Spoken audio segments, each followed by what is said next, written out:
Good morning. My name is Ryan Thorson. I work for the Grand Forks County Soil Conservation District. This morning I'm going to just go across the street to the J.C.'s Park and meet up with Brad Chafee with the Grand Forks Park District Forestry Department. He's an arborist there. And we're going to tackle a crabapple tree. He's going to show us how to do some structural pruning on this crabapple tree. The Soil Conservation District plants probably, well, in the thousands of trees every year, and we also sell thousands of hand plants as well. And I'm getting calls here and there. People are just wondering, when can we prune? How much can we prune? And I thought this would be a really good opportunity on a nice March day to be able to go meet with one of the experts and have him show us some good pruning techniques and some good tools to use for pruning. Hi, I'm Brad Chafee from the Grand Forks Park District. I've been at the Park District for about 16 years, and I'm an arborist 3, and we cover a lot of trees, and we do everything on the berm, which is everything from the sidewalk to the road in Grand Forks, and all the parks. So we are fairly busy, but that is what we do. At the Park District, we do a lot of variety of different things. We plant trees, we remove trees, we prune trees, and there's always something going on. Storm removal, emergency storm damage. So we are definitely busy. If there's any questions, you could always contact our office and talk to our forestry manager, and Sean Lee, and he can help you out. And Dutch elm disease trees, we remove those on the berm. So we do all of that, and also the parks, and we will contract out anything else that's a private tree. So we will remove a tree on private property. We'll have a contractor that does that for no additional cost, and it's up to the homeowner. They can reject it, but it doesn't ever hardly happen.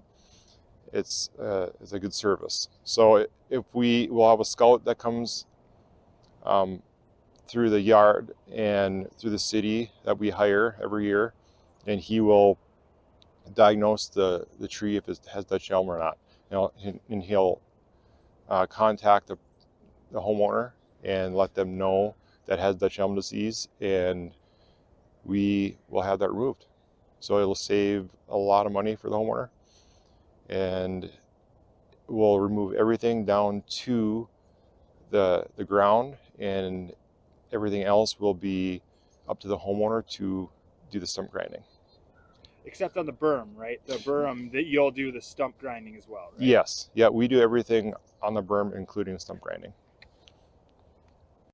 Okay, we're going to prune a crabapple today, and on any tree there is a proper way to prune, and you want to make sure to cut a certain way so you won't damage the tree. And what you have is you have a collar on each branch on a tree. You can see where it bulges out. You want to cut on the outside of that. So you never want to cut into that, because that will damage the trunk, which will invite rot down the road. And you have a branch bark ridge, which has bark that's lifted up. So you also want to cut on the back side of that. This branch we will be removing, so I will cut that. And you want to cut at an angle just in the outside of the branch collar. Okay, I'm going to remove this one branch right here, and best thing to do when you're removing a larger branch, you make 2 cuts. It's a snap cut. So you want to make an undercut, probably a foot or 2 away from where you're cutting. So what I'll do, I'll use my pole saw, and I'll go about halfway, and then the other cut, I'll go above it about halfway. And then from that point, the low side, you want to pull towards you, and then it'll snap off just like that.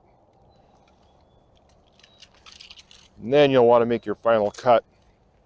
Like I said earlier, you want to have it at an angle, be on the branch collar and the branch bark ridge.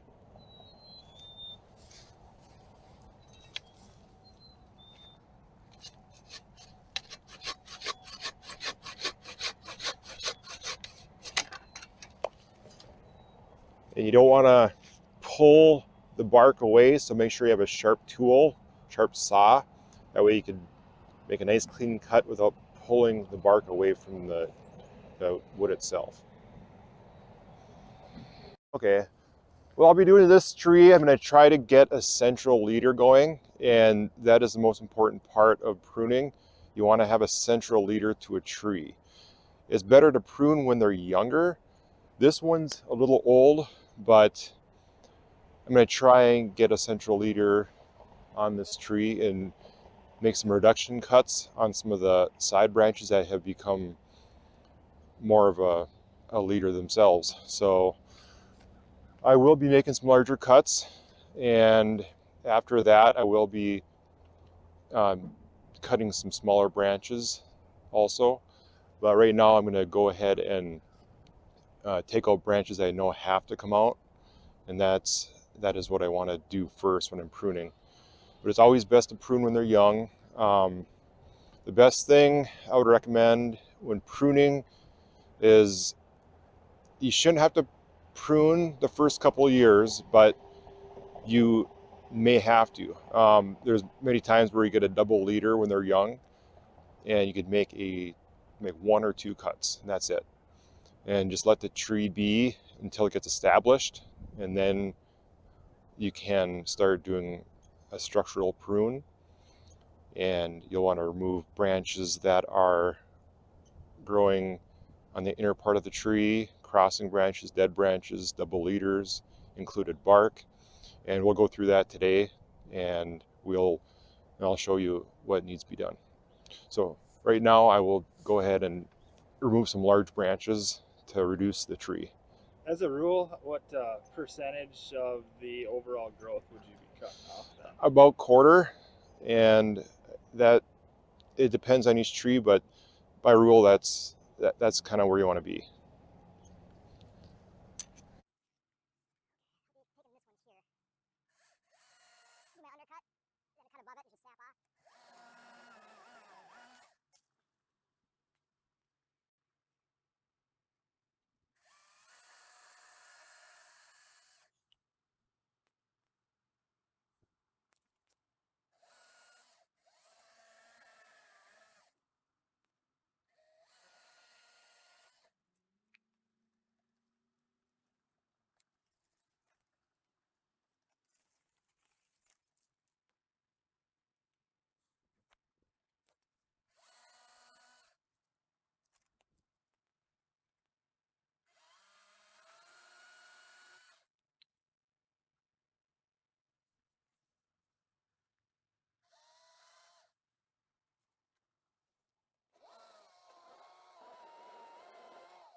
Okay, any time of the year you can prune out dead, and there's an example of dead wood, and you can see where the tree's naturally starting to kind of seal over the area.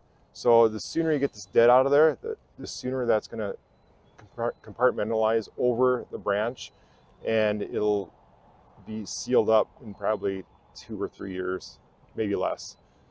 And if you leave the dead wood, it's going to just allow disease to spread, and you definitely don't want that, especially on a crabapple. You get blight. So what I'll do, I'll take my pole saw and I'll cut through here, my proper cut, and beyond the branch bark ridge. And you don't want to cut into the live wood. You always want to cut just the dead wood, because then you're opening up more damage to the tree. So if you just make sure to cut the dead wood, which you usually can see with the look of it. This is fresh, nice, smooth wood, and this is obviously dead with the ripples in the color. Usually it's a darker, dull color. And if you have to, you could always just do a small nick along it, but not a lot of damage, to see if it's green or not. You can kind of see where the green is. So you want to be just beyond that. So I'll go ahead and cut that.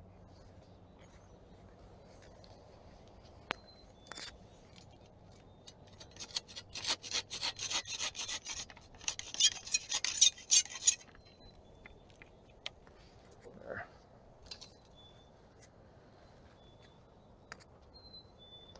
And then now I'll start pruning some of the smaller branches within the center of the tree. It's always good to leave as much as you can, because a tree needs the leaves for energy, but you also need to prune out some of the inner branches. And so what I'll do, I'll try to leave as many lateral branches as possible, but remove any that are crossing, growing inside, taking light away from the rest of the branches. So why do you choose this saw over the other saw that you? Yeah, I like using a pole saw or a hand saw. It leaves a cleaner cut, and the cleaner, the better. If you have a rough cut, it's going to be tougher on the tree to seal over, and that's one reason why I like to use a pole saw or hand saw. The problem with people pruning trees is they will take too much out of the tree. You want to try not to, what they call lion's tailing, is take off every lateral branch all the way to the tips. So you want to leave all the small stuff, because the tree needs that. It helps balance the tree out with, for wind and just for the proper growth of the tree. You always want to keep one central leader, which we're trying to do. And if you start lion's tailing, taking up all the lateral branches, you're going to create many leaders, and you don't want that.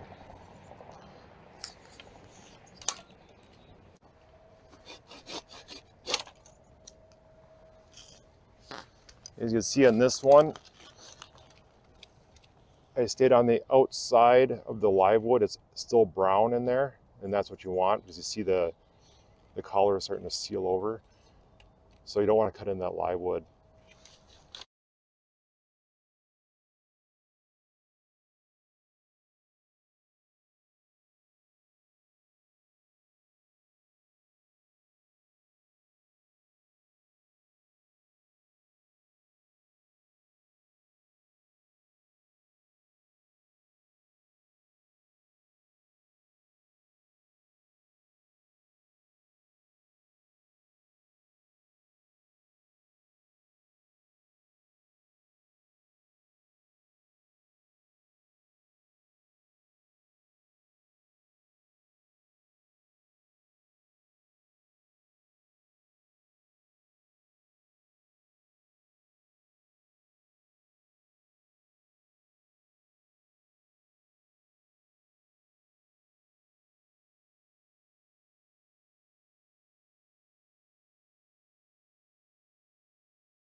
And part of it, and then making the final cut so it doesn't tear. So you don't want any tears. It just causes more damage.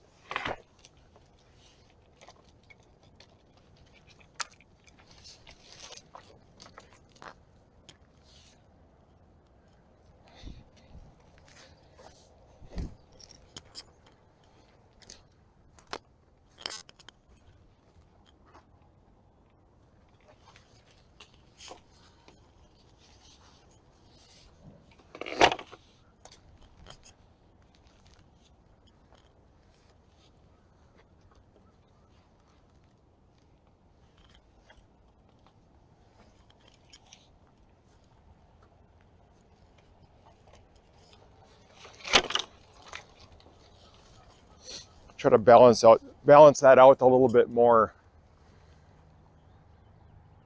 There, I think I'm done with all the reduction cut. Let me take a few more small ones in the center. Can you explain why you're doing these reduction cuts again? Yes, trying to keep the leader as the leader. So I do see another cut I gotta do, but it's always best to stand back and take a look, and you'll always see something more you may have to take. But the reduction cuts are to bring back the branch, and you want to keep the central branch as the leader. And so by reducing the sides like this, you're slowing that down a little bit on the sides and giving the center a chance to grow a little quicker and kind of take over with the side branches. So the center branch will fill out a little more and grow as more of the leader. So why wouldn't you just go and take this whole large side leader off then? Yeah, if I would end up taking that whole branch, you never want to do a large cut if you can help it. It just allows a chance, well, it makes the tree work harder. It's going to have to seal that up, and it's going to take longer. And then you'll have a chance for a woodpecker to come in, see that, and start woodpecking into the wood. You'll have that turning into some rot. So anytime you could avoid a large cut, the better. If this was pruned when it was younger, it would have been in much better shape, but that just wasn't the case. So I'm just doing what I can. Something like this, I'll have to come back in a couple of years and maybe reduce a little more or some smaller branches, but we may have to leave the tree as is and just try to do what you can with it. And it's still gonna be a fine tree. Yeah, this here is a proper way to prune a spruce or conifer. Is you still have the collar and the branch bark ridge. It just pretty much all the way around. So you could make it flat instead of an angle cut like on a deciduous tree. And then here's some dead ones, right? Yeah. You could cut these out. Yep, definitely cut these out.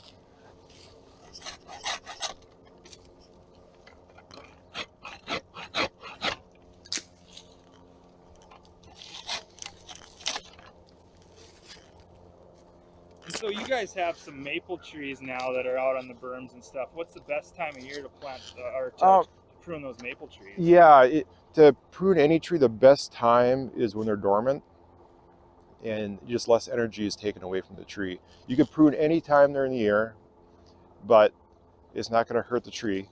But the best time is when they're dormant, and we try to do that. And the maples seem to bleed, they always say. It doesn't hurt the tree, it just looks bad. So if you do prune a maple and it does start running sap, it's okay, it'll be all right. Can you prune those later in the summer after they've put all their leaves out, or is it still better to do it when it's dormant? It's best to do any tree when they're dormant. I guess if you prune in the fall, you still may have some bleeding in the springtime. But you definitely can prune a tree anytime. You have more energy taken away during the growing season when you do prune.